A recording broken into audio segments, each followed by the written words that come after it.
श्री कृष्ण जी कहते हैं, कर्म किए जाओ, फल की इच्छा मत करो। कहीं आप किसी के पीछे तो नहीं भाग रहे हो। कर्म खुद करो, फल अपने आप मिलेगा। एक बार स्वामी जी अपने आश्रम में एक छोटे पालतू कुत्ते के साथ टहल रहे थे।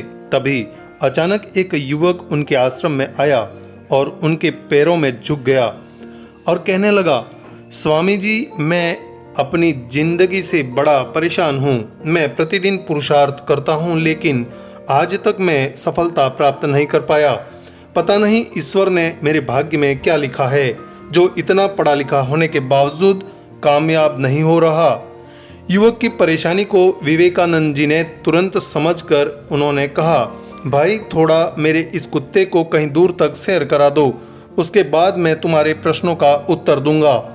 उनकी इस बात को सुनकर युवक थोड़ा अजीब लगा, लेकिन दोबारा उनसे कोई प्रश्न नहीं किया और कुत्ते को दौड़ाता हुआ आगे निकल पड़ा।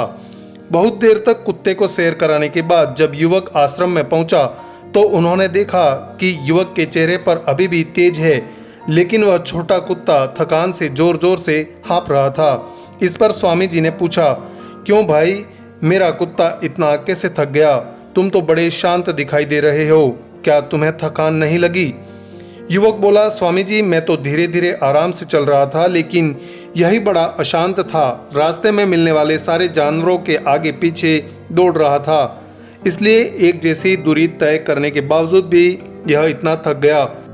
तब विवेकानंद जी ने कहा, भाई, तुम्हारे प्रश्नों का उत्तर भी तो यही है। तुम्हारा लक्ष्य तुम्हारे अगल बगल है, वो तुमसे कहीं दूर थोड़ी है, परंतु तुम अपने लक्ष्य का पीछा छोड़ करके अन्य लोगों के आगे पीछे दौड़ते रहते हो और इस तरह तुम जिस चीज को पाना चाहते हो उससे दूर चले जाते हो।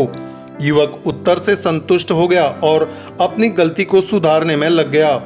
दोस्तों, क्या आपको नहीं लगता आज हम भी इसी कहानी के कुत्ते के समान दूसरों को फॉलो करने में लगे हुए हैं? अगर आपका मित्र डॉक्टर है तो आप भी वही बनना चाहते हैं, भले ही आपको उसमें रुचि हो या नहीं। ऐसा करके हम अपनी प्रतिभा को खो बैठते हैं और जिंदगी भर संघर्ष करते रहते हैं। इसलिए दोस्तों, दूसरों को फॉलो न करें, अपना लक्ष्य खुद बनाएं और उसके पीछे पूरी लगन से लग जाएं।